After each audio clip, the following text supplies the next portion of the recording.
तो आप देख रहे हैं ये पाकिस्तान के विदेश मंत्री हैं और उनके डिप्टी प्राइम मिनिस्टर भी हैं। ये खुद कह रहे हैं कि भारत ने पाकिस्तान के एयरबेस पर मिसाइल हमला करके उनके एयरबेस तबाह कर दिए।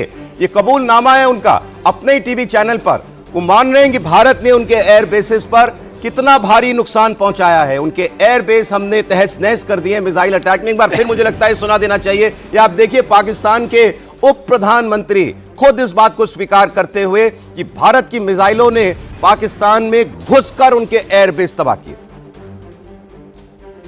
नूर खान बेस पे हमला कर दिया, इन्होंने अपना शोरकोट पे इन्होंने अटैक कर दिया, इन्होंने सक्कर मुजफ्फरगढ़ और इस तरह उनकी एयरपोर्ट से किया।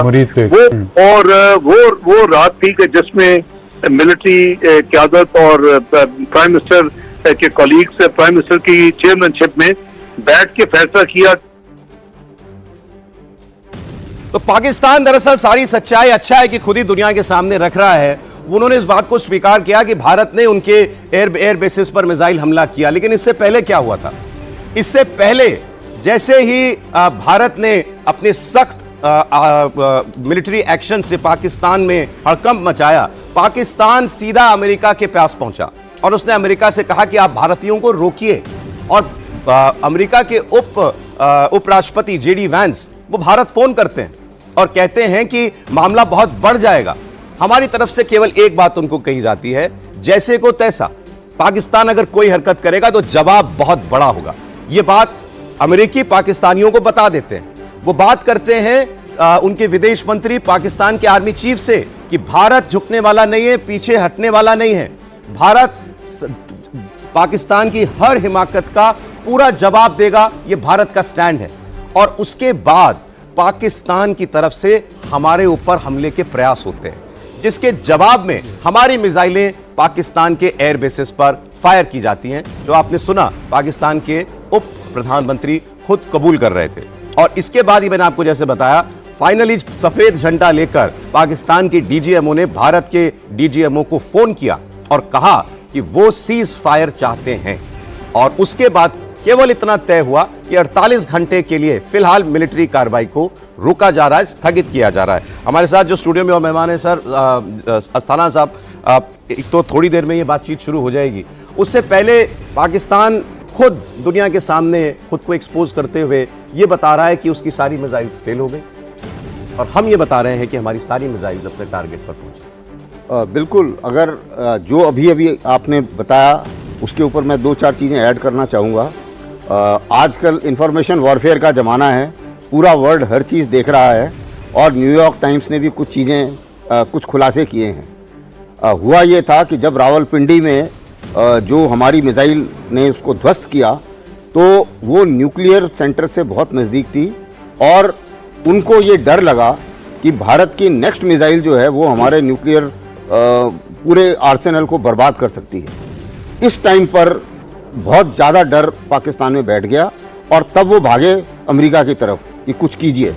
और जब उसके बाद में बाकी चीज़ें आप लोग ऑलरेडी बता चुके हैं और ये सब कार्रवाई होने के बाद में फिर ये बताया गया, जब भारत ने ये बोला कि नहीं आप पाकिस्तान को ही बोलिए, फिर पाकिस्तान बात करे, हम आपसे हम मध्यस्थता में तो हम विश्वास नहीं रख रहे हैं, लेकिन बात सुनी। ऐसा नहीं है कि बात नहीं सुनी, अमेरिका की बात सुनी। लेकिन ये अगर कोई भी सोच रहा है कि अमेरिका ने भारत को कहा कि आप सीज़फायर कर दीजिए, ऐसी बात नहीं है। जो रिक्वेस्ट आई वो फिर उनके डीजीएमओ से आई, जो कि सौरभ आपने बता दिया है सबको। और उसके बाद जब ये सीज़फायर हुआ और सीज़फायर के फैसले को अभी मैं एक एनालिस्ट के तरफ से विश्लेषण करना चाहूँगा और ये एक बहुत समझने वाली बात है। देखिए, जितनी लड़ाइयाँ अभी चल रही हैं, चाहे यूक्रेन वॉर है, चाहे अफ़गानिस्तान में हुआ, चाहे अभी गाज़ा में हुआ है, कोई भी जो देश है उसकी एग्जिट स्ट्रेटजी और कॉन्फ्लिक्ट को बंद करने की स्ट्रेटजी अपनी जगह सही नहीं थी। भारत एक अकेला देश है जिसकी ये सारी स्ट्रेटजी बिल्कुल सही है। पहली जगह अगर आप देखें, हमारा एम क्या था? टेरर कैंप को बर्बाद करना। प्रधानमंत्री ने सिर्फ इतना ही बात की थी कि टेरर कैंप और उनके आका उनको बर्बाद करना। टेरर कैंप बर्बाद हुए, जो बड़े बड़े टेररिस्ट हैं उनको देखा आपने, वो भी वहाँ पर मरे और उनका फ्यूनरल सबने अटेंड करा। ये पूरा नज़ारा पूरे विश्व ने देखा। अच्छा, उसके बाद में नेक्स्ट हमारा एक तरीके से बदला पूरा हो गया था, जस्टिस डिलीवर्ड, ये मैसेज पूरी से दुनिया में चला गया था। उसके बाद जब उन्होंने फायर किया, हमने और फायर किया। उन्होंने जब ड्रोन्स मारे, उनके हल्के और जो मिसाइल्स थे, लेकिन जब उनकी फतेह मिसाइल फायर हुई थी, जो भी दिखाई गई थी आपको टीवी के ऊपर, उसके बाद भारत ने जो 11 उनके एयरबेस उड़ा दिए। और हमारी, आप देखिए, इस पे ध्यान देने वाली बात है, उनके सारे की सारी मिसाइलें, ड्रोन वो इंटरसेप्ट हुए। भारत के एक भी मिसाइल या ड्रोन इंटरसेप्ट नहीं हो पाया।